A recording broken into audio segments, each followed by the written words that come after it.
వరద నష్ట పనులకు 11,713 కోట్లు ఇవ్వండి. రాష్ట్ర పునర్విభజన సమస్యలను పరిష్కరించండి. వామపక్ష తీవ్రవాద ప్రభావిత జిల్లాలో జాబితాలో మరో 3 చేర్చండి. 29 IPS పోస్టులు కేటాయించండి. కేంద్ర హోంమంత్రి అమిత్ షాకు సీఎం రేవంత్ రెడ్డి వినతి. తెలంగాణలో ఇటీవల సంభవించిన భారీ వర్షాలు, వరదల కారణంగా దెబ్బతిన్న మౌలిక సదుపాయాలు పునరుద్ధరణ మరమ్మతుల కోసం వెంటనే 11,713 కోట్లు ఇవ్వాలని కేంద్ర హోంమంత్రి అమిత్ షాను ముఖ్యమంత్రి రేవంత్ రెడ్డి కోరారు. సోమవారం ఇక్కడ అమిత్ షా ఆధ్వర్యంలో జరిగిన వామపక్ష తీవ్రవాద ప్రభావిత రాష్ట్రాల సీఎంల సదస్సులో రేవంత్ పాల్గొన్నారు. అనంతరం కేంద్ర మంత్రి నివాసానికి వెళ్లి ఆయనతో ప్రత్యేకంగా భేటీ అయ్యారు. ఈ సందర్భంగా రాష్ట్రంలో ఆగస్టు 31 నుండి సెప్టెంబర్ 8వ తేదీ వరకు కురిసిన భారీ వర్షాల కారణంగా జరిగిన నష్టాన్ని హోంమంత్రికి వివరించి సాయం కోరారు.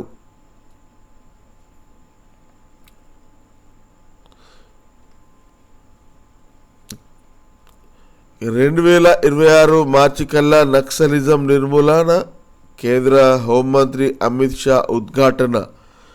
మావోయిస్టులే మానవ హక్కుల అతిపెద్ద ఉల్లంఘనలను విమర్శ. గత 10 ఏళ్లలో హింసాత్మక ఘటనలు గణనీయంగా తగ్గాయని వెల్లడి. నక్సల్ ప్రభావిత రాష్ట్రాల సీఎంలు, మంత్రుల సదస్సులో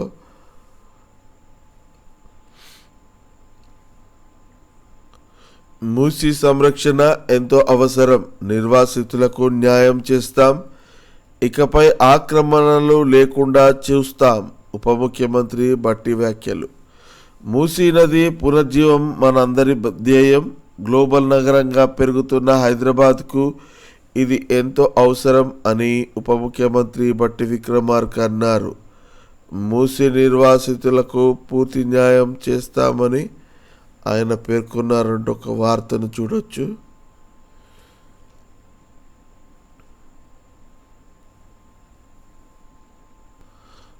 మైక్రో RNA ఆవిష్కర్తలకు వైద్య నోబెల్ అమెరికన్ శాస్త్రవేత్తలు ఆంబ్రోస్ రౌకున్కు పురస్కారం. క్యాన్సర్ చికిత్సకు కొత్త దారి చూపిన పరిశోధనలు. ఇక ధరలున్న రైతుకు దగా. వినియోగదారులు చెల్లిస్తున్న దాంట్లో అధిక భాగం ఇతరులకే. మధ్యవర్తులు ఖర్చుల వాటా ఏకంగా 67%. అన్నదాతకు దక్కుతుంది 33%. కూరగాయల ద్రవ్యోల్బణంపై RBIకి నిపుణుల బృందం నివేదిక. సరఫరా వ్యవస్థలో లోపాలు సరిచేయాలని సూచన. దేశ ప్రజలు అత్యధికంగా ఉపయోగిస్తున్న టమాటా, ఉల్లి, ఆలుగడ్డల ధర ప్రస్తుతం అన్ని రాష్ట్రాల్లోనూ ఆకాశమంటుతున్నాయి. వీటికి వినియోగదారులు ఎక్కువ డబ్బులు చెల్లించాల్సి వస్తుంది. అంటే వాటిని ఉత్పత్తి చేస్తున్న రైతులకు అధిక మేలు జరగాలి, కానీ మధ్యవర్తులే లాభాలు గడిస్తున్నారు. ఎండనక వాననక ఆరుగాలం శ్రమించి ప్రకృతి వైపరీత్యాలను తట్టుకొని చెమటోడ్చి సంపాదిస్తున్న అన్నదాతలకు రూపాయలు 33 నుంచి 37 పైసలు మాత్రమే దక్కుతుంది. ఈ నేపథ్యంలో కూరగాయల ద్రవ్యోల్బణంపై రైతుల నుంచి రిటైల్ వరకు ఏం జరుగుతుందో తెలుసుకోవడానికి నిపుణుల బృందం రిజర్వ్ బ్యాంక్ ఆఫ్ ఇండియా కోసం అధ్యయనం చేసింది. తన నివేదికను ఇటీవల సమర్పించింది. దీన్ని department of economic policy research విభాగం ప్రచురించింది అంటూ ఒక వార్తను మనం చూడవచ్చు. జాబితాల ప్రకటనలో జాప్యం. 15తో ముగియనున్న 2024 ఫాల్ సీజన్ దరఖాస్తుల గడువు. బీసీలకు విదేశీ విద్యా పథకం అమలుపై సందిగ్ధం. విదేశాల్లో ఉన్నత విద్య అభ్యసించే అర్హులైన పేద బీసీ విద్యార్థులకు చేయూత అందించేందుకు ఉద్దేశించిన మహాత్మా జ్యోతిబా ఫులే విదేశీ విద్యా పథకం అమలుపై సందిగ్ధం నెలకొంది. మిగతా సంక్షేమ శాఖలు అర్హుల జాబితాను వెల్లడిస్తున్న బీసీ సంక్షేమ శాఖలో తాత్సారం జరుగుతోంది. 2023 ఫాల్ సీజన్ను స్వీకరించిన దరఖాస్తులకు సంబంధించిన ధృవీకరణ పత్రాల పరిశీలన పూర్తయి దాదాపు ఏడాది గడుస్తున్న అర్హుల జాబితాను ఇప్పటి వరకు ప్రకటించలేదు. పథకం వర్తిస్తుందన్న ఆశతో ఇప్పటికే విదేశాల్లో పీజీ ఇతర ఉన్నత విద్యా కోర్సుల్లో చేరిన విద్యార్థుల్లో ఫీజులను తల్లిదండ్రులు అప్పులు చేస్తూ సర్దుబాటు చేస్తున్నారు అంటూ ఒక వార్తను చూడవచ్చు. ఇక సాహితీ ఇన్ఫ్రా ఎండికి 5 రోజుల ఈడీ కస్టడీ. సాహితీ ఇన్ఫ్రా మేనేజింగ్ డైరెక్టర్ లక్ష్మీనారాయణను ఈడీ కస్టడీలోకి తీసుకునేందుకు నాంపల్లి కోర్టు అనుమతించింది. సోమవారం ఈ కేసు విచారణ జరిగింది. నిందితుడి నుంచి సమాచారం సేకరించడానికి 14 రోజుల కస్టడీ కోసం పిటిషన్ దాఖలు చేసిన 10 రోజుల కస్టడీకి ఇవ్వాలని ఈడీ వాదనలను వినిపించింది. 5 రోజుల కస్టడీకి కోర్టు అనుమతించింది. ఈ నేపథ్యంలో ఈ నెల 14 నుండి 18 వరకు లక్ష్మీనారాయణను ఈడీ అధికారులు విచారించనున్నారు. హైదరాబాద్ సిపిఎస్ పోలీసుల ఎఫ్ఐఆర్ ఆధారంగా మనీ లాండరింగ్ కేసు నమోదు చేసి ఎన్ఫోర్స్మెంట్ డైరెక్టర్ సెప్టెంబర్ 29న లక్ష్మీనారాయణను అరెస్టు చేసింది అంటూ ఒక వార్తను మనం చూడవచ్చు. ఇక ప్రభుత్వంపై అసంతృప్తి ఉంటే నిరసన శాఖ తాకేది మాకే అంటున్న తుమ్మల మంత్రులతో ముఖాముఖికి 95 అర్జీలు. మేం నిత్యం రైతుల్లోనే తిరుగుతున్నాం, ప్రభుత్వంపై అసంతృప్తి ఉంటే మాకు నిరసన శాఖ తాగేది కదా అని మంత్రి తుమ్మల నాగేశ్వరరావు ప్రశ్నించారు. సోమవారం గాంధీభవన్లో జరిగిన మంత్రులతో ముఖాముఖి కార్యక్రమానికి తుమ్మల హాజరయ్యారు. కార్యకర్తలు ప్రజల నుంచి వినతులు స్వీకరించారు. భూ సమస్యలు, ఉద్యోగాల పింఛన్లు, ఇదరమ్మ ఇల్లు తదితర సమస్యలకు సంబంధించి 95 వినతులు వచ్చాయి. కొన్ని సమస్యలపై వెంటనే అధికారులతో ఫోన్లో మాట్లాడి పరిష్కరించాలని ఆదేశించారు. సూర్యాపేట జిల్లా నేరేడుచెర్ల మండలానికి సంబంధించిన భూ విషయంలో యాదమ్మ అనే వృద్ధురాలు మంత్రికి ఫిర్యాదు చేయగా ఆయన వెంటనే ఆ జిల్లా కలెక్టర్తో మాట్లాడి పరిష్కరించాలని ఆదేశించారు అంటూ మనం ఇక్కడ వార్తనైతే చూడవచ్చు. హయ్యర్ పెన్షన్ సమస్య పరిష్కారానికి కృషి.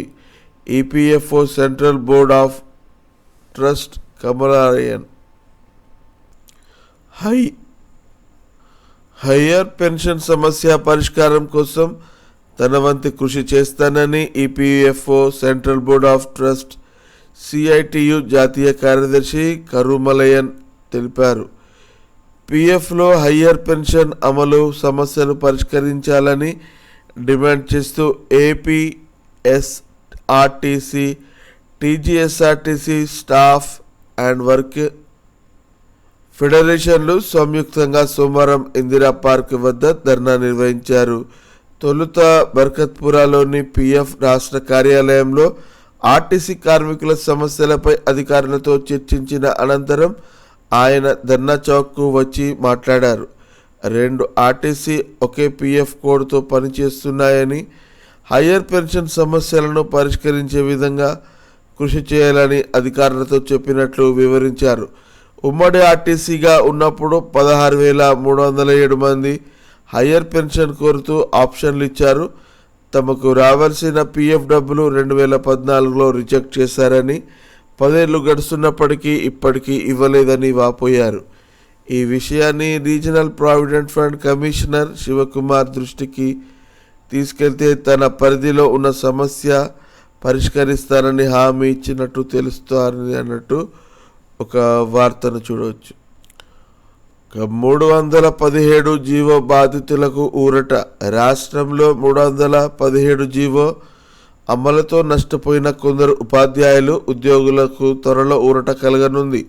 భార్యాభర్తలు పరస్పర బదిలీ, మెడికల్ గ్రౌండ్లో దరఖాస్తు చేసుకున్న ఉద్యోగులకు కొత్త కేటాయింపులు చేసేందుకు మంత్రివర్గం ఉపసంఘం సానుకూలత చేసింది. వైద్య ఆరోగ్య శాఖ మంత్రి దామోదర్ రాజనరసింహ అధ్యక్షతన సోమవారం సచివాలయంలో ఉపసంఘం సమావేశమైంది. స్థానికత ప్రకారం ఉద్యోగుల కేటాయింపుపై సుదీర్ఘంగా చర్చించింది. న్యాయ వివాదాలకు తావు లేకుండా కేటాయింపులు జరగాలని అభిప్రాయపడింది. స్థానికతకు అవిరోధంగా ఉన్న క్లోజులపై మంత్రులు రాజనరసింహ, శ్రీధర్ బాబు 3 గంటలకు పైగా న్యాయ నిపుణులతో చర్చించారు. పశు వైద్యులు వస్తున్నారు. కొత్తగా 171 మంది నియామకం, వారిలో 70 మంది మహిళలు. రాష్ట్రంలో పశు వైద్యశాలలకు కొత్త వైద్యులు వస్తున్నారు. రాష్ట్ర పశుసంవర్ధక శాఖ పరిధిలో ఎంపికైన 171 మంది వెటర్నరీ అసిస్టెంట్ సర్జన్లకు అదనపు సంచాలకురాలు మల్లేశ్వరి సోమవారం నియామక పత్రాలు అందజేశారు. గ్రామీణ ప్రాంతాల్లో అవసరాల మేరకు జోన్ల వారీగా ఖాళీలు పరిగణలోకి తీసుకొని పోస్టింగులు ఇస్తాం. ఈ వారంలోనే ధృవీకరణ పత్రాలను పరిశీలన పూర్తి చేసి నెలాఖరు నాటికి ఉత్తర్వులు జారీ చేసేందుకు సన్నాహాలు చేస్తున్నామని ఈ సందర్భంగా మల్లీశ్వరి వివరించారు అంటూ ఒక వార్తను చూడవచ్చు. ఇక 22 నుండి ఏఈ పోస్టుల సర్టిఫికెట్ల పరిశీలన.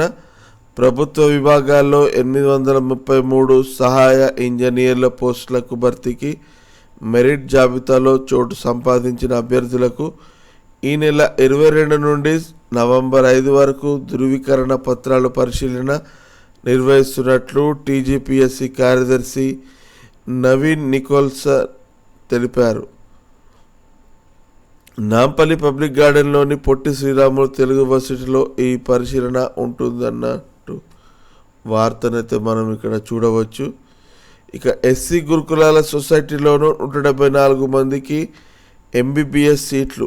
నీట్ ఎంబీబీఎస్ ప్రవేశాలకు నిర్వహించిన కౌన్సిలింగ్లో ఎస్సీ గురుకుల సొసైటీకి చెందిన 174 మంది విద్యార్థులకు సీట్లు సాధించారని సొసైటీ కార్యదర్శి అలగు వర్షని తెలిపారు. సాయి వంశీ అనే విద్యార్థి 438వ ర్యాంకుతో గాంధీ వైద్య కళాశాలలో, హేమంత్ 1791, శృతి 3378 ర్యాంకులతో ఉస్మానియాలో సీట్లు పొందారని వివరించారు. 13 నాంపల్లి మైదానంలో అలాయ్ బలాయ్ తెలంగాణ సాంస్కృతిక సాంప్రదాయాలు, వంటకాలను ప్రతిబింబించేలా అలాయ్ బలాయ్ వేడుకలను 18 ఏళ్లుగా నిర్వహిస్తున్నట్లు హర్యానా గవర్నర్ దత్తాత్రేయ అన్నారు. ఈ నెల 13 నాంపల్లి ఎగ్జిబిషన్ మైదానంలో ఈ కార్యక్రమాన్ని ఏర్పాటు చేసినట్టు తెలిపారు. సోమవారం ఎగ్జిబిషన్లోని పెండాల్లో ఏర్పాటు చేసిన సమావేశంలో ఆయన మాట్లాడారు. రాజకీయాలకు అతీతంగా తెలుగు రాష్ట్రాల సీఎంలు, కేంద్ర మంత్రులు, రాష్ట్రాల మంత్రులు, అధికారిక, అనధికారిక ప్రముఖులు అందరినీ ఆహ్వానిస్తున్నామని తెలిపారు. గల్ఫ్ దేశాల్లో మరణించిన వారికి 5 లక్షల ఆర్థిక సాయం డిసెంబర్ 7, 2023 నుండి వర్తింపు. ప్రభుత్వ ఉత్తర్వులు విడుదల.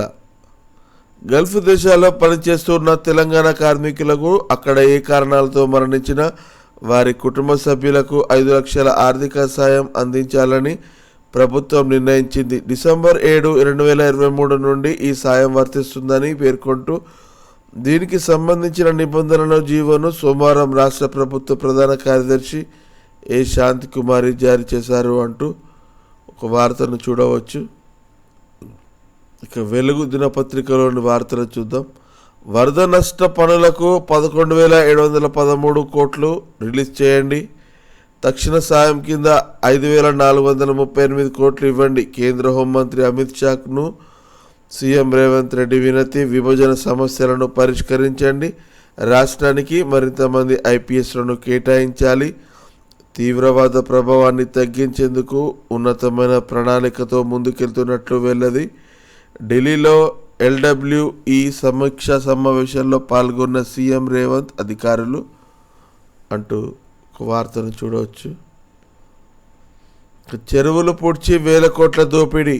బీఆర్ఎస్ హయాంలో హైదరాబాద్ కేంద్రంగా భారీ భూ స్కామ్. 10 ఏళ్లలో ఓఆర్ఆర్ లోపల 171 చెరువుల కబ్జా. 386.72 ఎకరాల చెరువు భూముల్లో లేఅవుట్లు వేసి 19,000 కోట్లు స్వాహా. నాడు చెరువులు చెట్లతో నిండిన ప్రాంతంలో ఇప్పుడు పెద్ద పెద్ద బిల్డింగ్స్. 10 ఏళ్ల కిందట ప్రస్తుత శాటిలైట్ ఫోటోల్లో స్పష్టంగా తేడాలు. టీజీఆర్ఏసీ నివేదికతో భారీ భూదందా బట్టబయలు. కబ్జా వెనుక పలువురు బీఆర్ఎస్ నేతలు, ఆఫీసర్ల పాత్ర ఉన్నట్లు అనుమానం. గత బీఆర్ఎస్ హయాంలో హైదరాబాద్ కేంద్రంగా జరిగిన భారీ ల్యాండ్ స్కామ్లో బయటపడింది. ఔటర్ రింగ్ రోడ్ లోపల ఉన్న 171 చెరువులను 10 ఏళ్లలో కబ్జా చేసి 3086.72 ఎకరాల్లో లేఅవుట్లు వేసి అమ్ముకోవడం ద్వారా దాదాపు 12,000 కోట్ల దోపిడీకి పాల్పడినట్లు తెలిసింది. ఈ కుంభకోణం వెనుక పలువురు బీఆర్ఎస్ నేతలు, కొందరు ఉన్నతాధికారులు కీలకంగా ఉన్నట్లు అనుమానాలు వ్యక్తమవుతున్నాయి. 2014 వరకు ఎలాంటి ఆక్రమణలు లేని 44 చెరువులు 10 ఏళ్ల కాలంలో పూర్తిగా మాయమయ్యాయి. ఆయా చెరువులను మట్టితో పూడ్చి 104.29 ఎకరాల్లో లేఅవుట్లు చేసి అమ్మారు అంటూ ఒక వార్తను మనం ఇక్కడ చూడవచ్చు. బఫర్ జోన్లోని ఇండ్ల జోలికి పోవట్లే, మూసి బాధితులకు మరో చోట మెరుగైన ఇండ్లు ఇస్తాం డిప్యూటీ సీఎం భట్టి. ప్రతిపక్షాలు పబ్లిక్ను తప్పుదోవ పట్టిస్తున్నాయి. రాష్ట్రం ఏర్పడిన తర్వాత పెద్ద ఎత్తున చెరువుల కబ్జా ఇలాగే కొనసాగితే హైదరాబాద్ ప్రజలకు పెను ప్రమాదం. నగరాన్ని భవిష్యత్ తరాలకు అందించాలన్నదే మా తపన. తమకు ప్రజా ఎజెండా తప్ప వ్యక్తిగత ఎజెండా లేదని వెల్లడి అంటూ ఒక వార్త. మెట్రో ఫేజ్ 2కు సహకరించండి. హైదరాబాదులో మెట్రో 2వ దశ విస్తరణకు సహకరించాలని కేంద్రాన్ని సీఎం రేవంత్ కోరారు. త్వరలోనే ఇందుకు సంబంధించిన డిపిఆర్ను సమర్పిస్తామని తెలిపారు. హైదరాబాద్ సమగ్ర సీవరేజ్ మాస్టర్ ప్లాన్ను పూర్తి చేసేందుకు మద్దతు ఇవ్వాలని విజ్ఞప్తి చేశారు. సిఎస్ ఎంపీని అమృత 2.0లో చేర్చి ఆర్థిక సహకారం అందించాలని లేదా ప్రత్యేక ప్రాజెక్టుగా గుర్తించి నిధులు ఇవ్వాలని కోరారు. ఈ మేరకు సోమవారం ఢిల్లీలో కేంద్ర మంత్రి మనోహర్ లాల్ ఖట్టర్తో సీఎం రేవంత్ రెడ్డి ప్రత్యేకంగా భేటీ అయ్యారు. ఆయన వెంట ఎంపీలు గడ్డం వంశీకృష్ణ, రఘువీర్ రెడ్డి, చామల కిరణ్ కుమార్ రెడ్డి, ఢిల్లీలో తెలంగాణ ప్రభుత్వ ప్రత్యేక ప్రతినిధి AP Jitender Reddy, CS Shantikumari, CM secretary Visheshadri, రాష్ట్ర ప్రభుత్వాది శాఖ secretary Danam Kishore, Hyderabad metro rail MD NVS Reddy ఉన్నారు అంటూ ఒక వార్తను మనం చూడవచ్చు. సింగరేణి ఖాళీ జాగాల్లో గ్రీన్ ఎనర్జీ ప్లాంట్లు సంస్థను టాప్ కంపెనీగా నిలబెడతాం బట్టి విక్రమార్క. త్వరలో ప్రత్యామ్నాయ ప్రాజెక్టులను విస్తరించే యోచనలో సర్కార్. Lithium battery, solar, hydrogen power ప్రాజెక్టుకు విస్తరణ. కోల్డ్ బెల్ట్లో త్వరలో రెసిడెన్షియల్ స్కూళ్ళు, ఆసుపత్రులు. సింగరేణి కార్మికులకు బోనస్ చెక్కుల పంపిణీలో డిప్యూటీ సీఎం. పాల్గొన్న మంత్రులు పొంగులేటి, శ్రీధర్ బాబు, ఎమ్మెల్యే వివేక్. సింగరేణి విస్తరణపై ప్రభుత్వం ప్రత్యేకంగా దృష్టి పెట్టిందని, సంస్థను అగ్రగామిగా నిలపడమే తమ లక్ష్యమని డిప్యూటీ సీఎం బట్టి విక్రమార్క అన్నారు. సోమవారం హైదరాబాద్లోని మహాత్మా జ్యోతిబా ఫులే ప్రజాభవన్లో సింగరేణి కార్మికులకు లాభాల బోనస్ రూపాయలు 796 కోట్ల చెక్కులను మంత్రి పొంగులేటి శ్రీనివాస్ రెడ్డి, శ్రీధర్ బాబు, ఎమ్మెల్యే వివేక్ వెంకటస్వామితో కలిసి పంపిణీ చేశారు.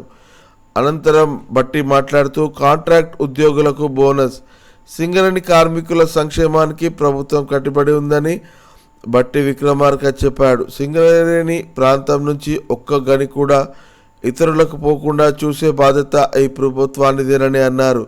ఖర్చుల విషయంలో ఎలాంటి ఆంక్షలు ఉండవని సీఎం రేవంత్ రెడ్డి పేర్కొన్నారు. ఈ ఆర్థిక సంవత్సరం సంస్థకు 2,412 కోట్ల లాభం వచ్చిందని, అందులో 33% 796 కోట్లకు కార్మికులకు బోనస్గా అందిస్తున్నామని చెప్పారు. గతంలో పోల్చుకుంటే ఒక్క కార్మికుడికి రూపాయి 20,000కు ఎక్కువ బోనస్ పడుతుందని తెలిపారు. ఒక్కో కార్మికుడికి సగటున 1.9 లక్షల బోనస్ వస్తుందన్నారు. సింగరేణిలో శాశ్వత ఉద్యోగులు 41,837 మందితో పాటు కాంట్రాక్ట్ ఉద్యోగులకు బోనస్ ఇస్తున్నట్టు డిప్యూటీ సీఎం తెలిపారు అంటూ ఒక వార్తను మనం చూడవచ్చు. కాంగ్రెస్ అంటేనే అబద్ధాల పుట్ట, అంకెల గారడి, రుణమాఫీపై సీఎం రేవంత్ రెడ్డివి తప్పుడు లెక్కలు అంటున్న కేంద్ర మంత్రి కిషన్ రెడ్డి. కాంగ్రెస్ అంటేనే అబద్ధాల పుట్ట, అంకెల గారడి అని కేంద్ర మంత్రి కిషన్ రెడ్డి అన్నారు. రాష్ట్రంలో రుణమాఫీపై సీఎం రేవంత్ రెడ్డి సొంత పొంతనలేని లెక్కలు చెబుతున్నారని, ఆయన చెప్పేవన్నీ అబద్ధాలేనని సోమవారం ఒక ప్రకటనలో మండిపడ్డారు. ఒకేసారి రైతు రుణమాఫీలన్నీ చేస్తామని వరంగల్ రైతు డిక్లరేషన్లో కాంగ్రెస్ ప్రకటించిందని, కానీ అధికారంలోకి వచ్చిన 224 రోజుల తర్వాత సగం మాత్రమే మాఫీ చేశారన్నారు.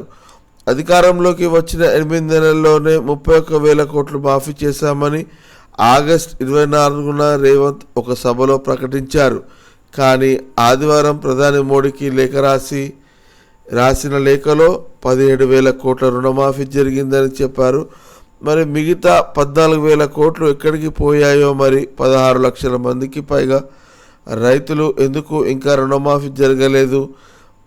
మీరిచ్చిన హామీలు అమలు కోసం రైతులు ఎంతకాలం వేచి చూడాలి? ఇది కాంగ్రెస్ పార్టీ మోసాల జాబితాలో మరొకటి చేరింది అని పేర్కొన్నారు అంటూ ఒక వార్తను చూడవచ్చు.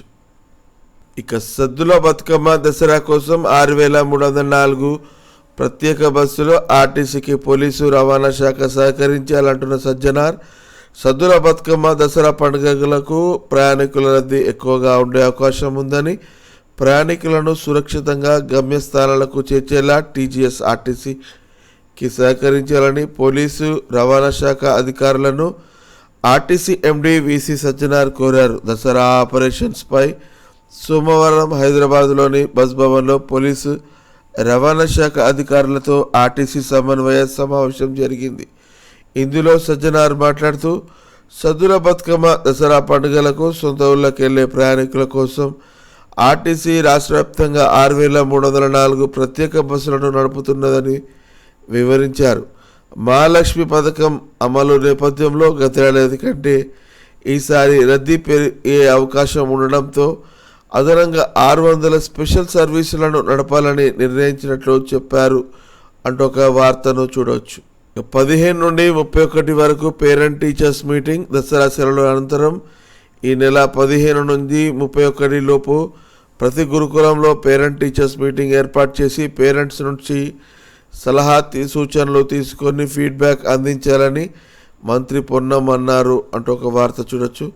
గురుకులాల్లో నీట్ కోచింగ్ అధికారులకు మంత్రి పొన్నం ఆదేశాలు. 8, 9, 10 తరగతులు స్టూడెంట్స్కు ఎన్సీసీ ఎన్ఎస్ఎస్ ట్రైనింగ్ ఇవ్వాలి. గ్రీన్ ఛానల్ ద్వారా మెయిన్ బకాయిలను రిలీజ్ చేస్తాం. అద్దె భవనాల్లోని గురుకులాలకు త్వరలో సొంత బిల్డింగ్ అంటూ వార్తను చూడవచ్చు. తిరుమలకు పిసిసి చీఫ్ మహేష్ కుమార్ గౌడ్ ఘన స్వాగతం పలికిన పార్టీ నాయకులు. పిసిసి చీఫ్ మహేష్ కుమార్ గౌడ్ తిరుమల తీవారిని దర్శించుకోవడానికి సోమవారం రాత్రి తిరుపతి చేరుకున్నారు. ఈ సందర్భంగా రేణిగుంట విమానాశ్రయంలో ఆయనకు కాంగ్రెస్ పార్టీ కార్యకర్తలు ఘన స్వాగతం పలికారు. ఆయన రాత్రి తిరుమలలో బస చేసి మంగళవారం తెల్లజామున వెంకటేశ్వర స్వామిని దర్శించుకొని మధ్యాహ్నం తిరిగి హైదరాబాద్కు చేరుకోనున్నారు అంటూ ఒక వార్తను మనం చూడొచ్చు. ఇక 19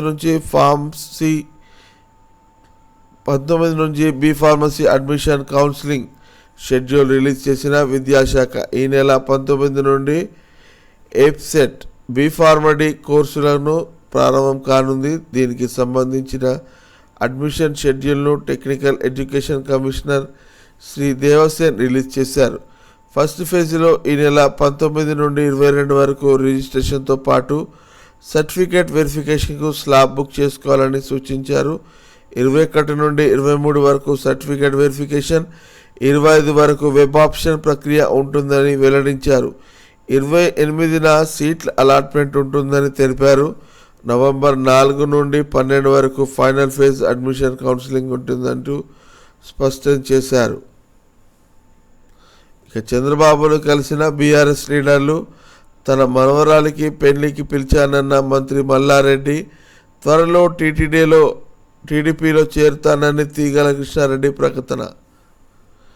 ఏపీ సీఎం నారా చంద్రబాబు నాయుడును జూబ్లీహిల్స్లోని ఆయన నివాసంలో బీఆర్ఎస్ ఎమ్మెల్యే మల్లారెడ్డి, మర్రి రాజశేఖర్ రెడ్డి, నగర మాజీ మేయర్ బీఆర్ఎస్ లీడర్ తగిల కృష్ణారెడ్డి కలిశారు. ఈ సందర్భంగా మర్రి రాజశేఖర్ రెడ్డి తన బిడ్డ పెళ్లికి హాజరు కావాలని బాబుకు ఆహ్వాన పత్రిక అందజేశారు. అనంతరం వారి మధ్య రాజకీయ సంభాషణలు జరిగినట్టు విశ్వసనీయ సమాచారం. ఆ కంపెనీ భూములను వెనక్కి తీసుకోండి ప్రభుత్వాన్ని ఆదేశించిన హైకోర్టు. ఇందుటెక్ జోన్, బ్రాహ్మణితో సహా పలు కంపెనీలకు కేటాయించిన భూమిని స్వాధీనం చేసుకోవాలని రాష్ట్ర సర్కారును హైకోర్టు ఆదేశించింది. భూ కేటాయింపులు జరిగిన పనులు ప్రారంభించని Indutech zone, Brahmani infratech limited సహా JT holdings, star gaze properties, Anantha టెక్నాలజీస్కు కేటాయించిన భూమిని 4 నెలల్లో రద్దు చేసేందుకు చర్యలు తీసుకోవాలని సూచించింది. ఇదే సమయంలో భూములు పొందిన కంపెనీల నుండి మార్కెట్ ధర ప్రకారం ప్రభుత్వం డబ్బులు వసూలు చేయాలన్న పిటిషనర్ అభ్యర్థనలను తిరస్కరించింది అంటూ ఒక వార్తను చూడవచ్చు. ఆర్టీసీలో ఎలక్ట్రిక్ డిపోలు, ఎలక్ట్రిక్ బస్సుల వినియోగం పెరగడంతో ఏర్పాటుకు నిర్ణయం. 100 కోట్లతో రాష్ట్ర ప్రభుత్వానికి ఆర్టీసీ ప్రతిపాదనలు.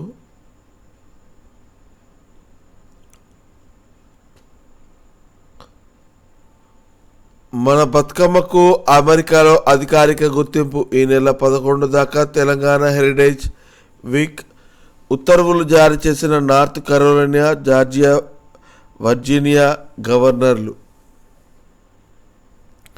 జమ్మూ, హర్యానా అసెంబ్లీ ఎన్నికల ఓట్ల లెక్కింపు ఇయాలనే. కౌంటింగ్ కేంద్రాల వద్ద 3 అంచెల భద్రత. ఉదయం 8 నుండి లెక్కింపు షురు. జమ్మూ కాశ్మీర్, హర్యానా అసెంబ్లీ ఎన్నికలకు సంబంధించి ఓట్ల లెక్కింపు మంగళవారం జరగనున్నది. ఈ మేరకు ఎన్నికల అధికారులు అన్ని ఏర్పాట్లు పూర్తి చేశారు. ఉదయం 8 గంటల నుండే కౌంటింగ్ ప్రారంభిస్తామని ఈసీ ప్రకటించింది. ఆయా పార్టీల ఏజెంట్లందరూ తెల్లవారుజామున 5 గంటలకే లెక్కింపు కేంద్రాలకు చేరుకోవాలని ఆదేశించారు. కౌంటింగ్ సమయంలో ఎలాంటి అవాంఛనీయ ఘటనలు తావివ్వకుండా 2 రాష్ట్రాల్లో గట్టి బందోబస్తు ఏర్పాటు చేసినట్లు సెంట్రల్ ఎన్నికల కమిషన్ కూడా ప్రకటించింది అంటూ ఒక వార్తను చూడవచ్చు.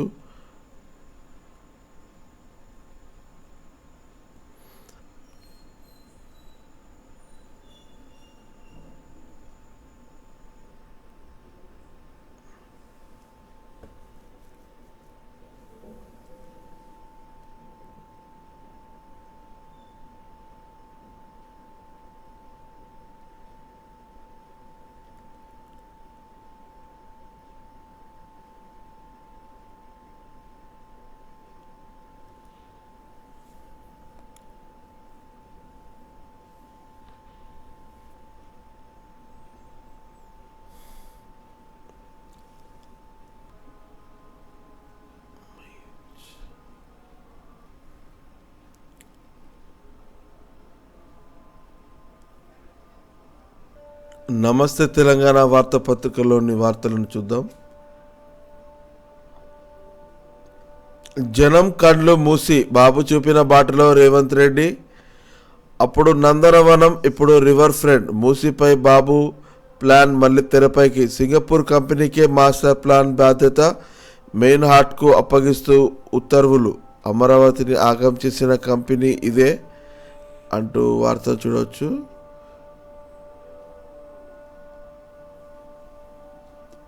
ఇక గుండె చెరువే. ఎన్హెచ్ఎండిఏ పరిధిలో మొత్తం చెరువుల సర్వే, 45 సంవత్సరాల డేటా ఆధారంగా నిర్వహణ. ఆ మేరకే ఎఫ్టీఎల్ బఫర్ జోన్ల నిర్ధారణ. ఉప ముఖ్యమంత్రి బట్టి విక్రమార్క ప్రకటన. పాత మ్యాపుల ఆధారంగా హద్దులు అంటున్న రంగనాథ్. జర్నలిస్టుల ఇండ్లు రద్దు నిర్ణయం దారుణం. పండుగ వేళ కరీంనగర్ జర్నలిస్టుల్లో ఆవేదన. రాజకీయ కక్షతోనే ప్రభుత్వ నిర్ణయం. ఎక్స్ వేదికగా హరీష్ రావు ధ్వజం. కరీంనగర్లో జర్నలిస్టుల ఇళ్ల స్థలాలను ప్రభుత్వం రద్దు చేయడం శోచనీయమని, జర్నలిస్టులకు కాంగ్రెస్ ప్రభుత్వం ఇచ్చే దసరా కానుక ఇదేనా అని మాజీ మంత్రి ఎమ్మెల్యే హరీష్ రావు ప్రశ్నించారు. బీఆర్ఎస్ ప్రభుత్వం కరీంనగర్లో 118 మంది జర్నలిస్టులకు కేటాయించిన ఇండ్ల స్థలాలను కాంగ్రెస్ ప్రభుత్వం వెనక్కి తీసుకోవడాన్ని తీవ్రంగా ఖండిస్తున్నామంటూ ఒక వార్త చూడవచ్చు.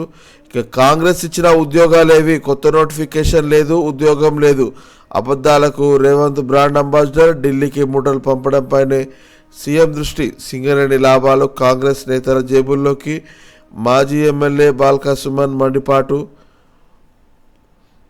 ఎగవేతలకు కేర్ ఆఫ్ కాంగ్రెస్, రుణమాఫీపై సీఎం రేవంత్ రెడ్డి పచ్చి అబద్ధాలు, పంటకాలం దాటినా రైతు భరోసా లేదాయే, బోనస్ పేరిట బక్వాస్ చేస్తున్న సర్కార్, Janagama MLA Palla Rajeshwar Reddy fire.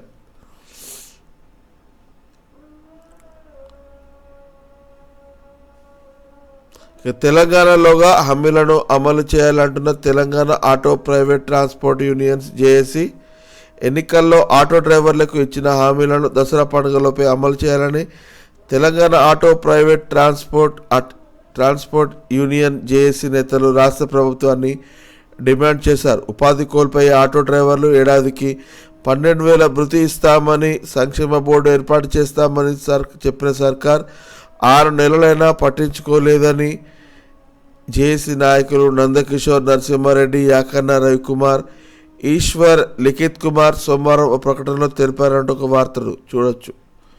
మైనంపల్లిపై case నమోదు చేయాలి, లీగల్ ఒపీనియన్ పేరిట తాత్సారం ఎందుకు, బీఆర్ఎస్ నేత ఆర్ఎస్ ప్రవీణ్ కుమార్. తమ పార్టీ కార్యకర్తలు తనతో పాటు హరీష్, కేటీఆర్లపై పెట్రోల్ పోస్తారని, ఇందుకు ప్లాన్ చేశానని, ఆ ఇద్దరు నేతలు చావకుంటే పట్టుకునైనా చంపేస్తామని కాంగ్రెస్ నేత మల్లెంపల్లి హనుమంతరావు చేసిన వ్యాఖ్యలపై కేసు నమోదు చేయాలని బీఆర్ఎస్ నేత ఆర్ఎస్ ప్రవీణ్ కుమార్ డిమాండ్ చేశారు అంటూ ఒక వార్తను చూడవచ్చు. ఆర్థిక సంక్షోభ దిశగా తెలంగాణ, రుణమాఫీ విషయంలో సీఎం బండారం బట్టబయలు, రేవంత్ విధానాలతో రియల్ ఎస్టేట్ రంగం కుదేలు, కాంగ్రెస్ సర్కార్పై బీఆర్ఎస్ నేత రాకేష్ రెడ్డి ధ్వజం అంటూ వార్త ఇక్కడ చూడవచ్చు.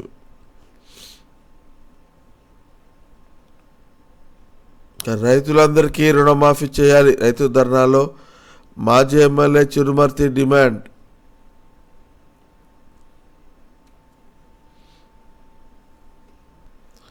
రాష్ట్రంలో నేడు రేపు వర్షాలంటూ వార్త చూడొచ్చు. రాష్ట్రంలోని పలు ప్రాంతాల్లో మంగళ బుధవారాల్లో తేలికపాటి నుండి మోస్తారు వర్షాలు కురిసే అవకాశం ఉన్నదని హైదరాబాద్ వాతావరణ కేంద్రం తెలిపింది. మంగళవారం నాడు ఆదిలాబాద్, కొమరంభీం, ఆసిఫాబాద్, మంచిర్యాల, నిర్మల్, నిజామాబాద్, జగిత్యాల, రాజన్న సిరిసిల్ల, కరీంనగర్, పెద్దపల్లి, జయశంకర్, భూపాలపల్లి, ములుగు, భద్రాద్రి కొత్తగూడెం, వరంగల్, ఖమ్మం, హనుమకొండ, జనగామ, సిద్దిపేట, హైదరాబాద్, మేడ్చల్, మల్కాజ్గిరి, వికారాబాద్, సంగారెడ్డి, మెదక్, కామారెడ్డి జిల్లాలో అక్కడక్కడ వర్షాలు కురిసే అవకాశం ఉందని పేర్కొన్నారు. ఫ్రీ బస్సు ప్రయాణంపై మహిళల మండిపాటు, ఎమ్మెల్యే రాజగోపాల్ రెడ్డికి దిమ్మదిరిగి షాక్ ఇచ్చిన మహిళలు అంటూ వార్త చూడవచ్చు. రాష్ట్ర ప్రభుత్వం మహిళల కోసం ప్రవేశపెట్టిన ఫ్రీ బస్సు ప్రయాణం ఎలా ఉందని తెలుసుకోబోయిన మునుగోడు ఎమ్మెల్యే కోమటిరెడ్డి రాజగోపాల్ రెడ్డికి మహిళలు షాక్ ఇచ్చారు. రాజగోపాల్ రెడ్డి ఆదివారం మునుగోడు మండలం కేంద్రంలో పలు అభివృద్ధి పనులతో పాటు మునుగోడు బస్టాండ్లో పరిశీలిస్తున్న సమయంలో బస్టాండ్లోకి వచ్చిన ఆయన ఆర్టీసీ బస్సు ఎక్కి మహిళతో మాట్లాడు. ఫ్రీ బస్సు సర్వీస్ ఎలా ఉందని మహిళలను ప్రశ్నించగా ఆయనకు ఊహించని సమాధానాలు ఎదురయ్యాయి అంటూ ఒక సంఘటన అయితే మనం ఇక్కడ చూడొచ్చు.